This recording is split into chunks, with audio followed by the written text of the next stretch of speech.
父亲要为三郎守住着大宋江山。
You know, we have a song which we teach in class to help people remember the names of the major dynasties. Right. It really does help to know which dynasty comes before which. So we're less concerned with the dates than Right. we are with the chronological order, the sequence of dynasties. Right. Can you sing that song?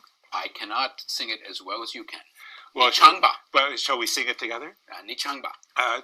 Only if we sing it together. Okay. 漳州秦汉，漳州秦汉，隋唐宋，隋唐宋，元明清 Republic， 元明清 Republic， Mao Zedong, Mao Zedong. So if you sing this song once a day, you will always remember the sequence of Chinese dynasties. It works. It's guaranteed. You will also drive your friends and family crazy. It's true.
6th century, a northern people, the Sui, declared war on the chaos, conquering one part of the empire after another, until China was united again, for the first time since the Han Dynasty fell 3 centuries earlier.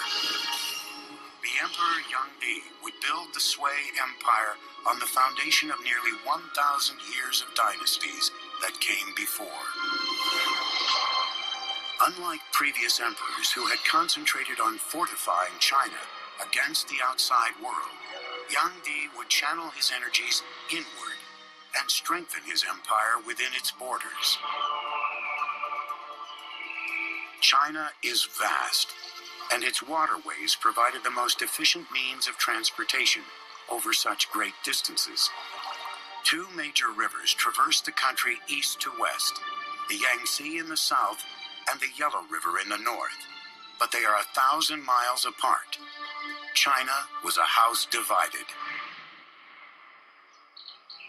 Yangdi decided to do something about that.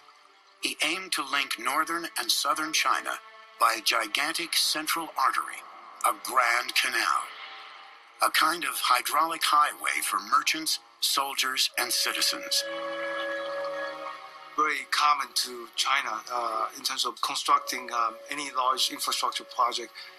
They would look at existing waterways and try to find area where they could connect and link the entire canal. They want to take advantage of the natural geography. This gigantic construction project would take more than 1 million man-days of work, most of it digging. Living and working conditions were horrendous, harsh and primitive. Tens of thousands died of starvation, fatigue, and illness. Many were simply beaten to death by overseers.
Hello, Little Hawks. Mr. Bacon here. Coming to you with the message because I need your help. We have a problem here at City High School. I am a big believer in being in class on time. Being on time is a habit for success. The world waits for no one, Little Hawks, and if you're late, that's a losing behavior. Being on time is critical. I want all Little Hawks on time to all classes, and I need help. So, what I'm asking you to do is reflect on what you're learning about Chinese principles. I feel whenever I need help, it's always good to reflect on knowledge of Chinese principles. So, knowing what you know about legalism, Confucianism, and Taoism, I would like your advice on the best way that we can approach this problem of tardies here at City High School. After all, we are the school that leads. Now, I'm not sure how to say that in Chinese, but I'm sure it sounds great. Thank you for your help, and I'm looking forward to the results of your work.